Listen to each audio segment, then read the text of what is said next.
আসসালামু আলাইকুম ভিউয়ার্স, কেমন আছেন সবাই? আশা করি সকলেই ভালো আছেন। তো আজকের ভিডিওটি হলো যে ফেস কিভাবে স্মুথ করব। তো ফেস স্মুথ করতে যে প্রয়োজন যেটি দেখতেই পাচ্ছেন। তো ভিডিওটি শুরু করা যাক। তো আমরা অটোডেস্ক বুকস অ্যাপস ফটোটি ওপেন করে নিব। ওপেন করে সিম্পলি এখানে ক্লিক করে স্ক্রল ডাউন করে নিচে যাব। নিচে যাওয়ার পরে স্মুথের এই অপশনটি সিলেক্ট করব।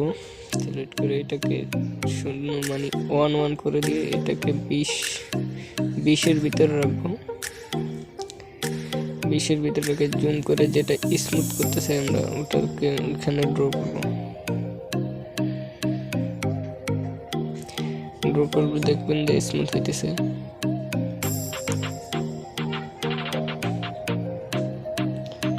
তো ভিডিওটি সম্পূর্ণ দেখবেন, আর ভালো লাগলে লাইক করবেন, কমেন্ট করে আপনার মতামতটি জানিয়ে দেবেন এবং আমাদের চ্যানেলটি সাবস্ক্রাইব করবেন। তো আমি একটু ফাস্ট করে নিচ্ছি, তো ভিডিওটি দেখতে থাকুন।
স্মুথ শেষ হয়ে গেলে সিম্পলি কালার ক্লিক করে এই গ্যালারিতে ক্লিক করে দেবো।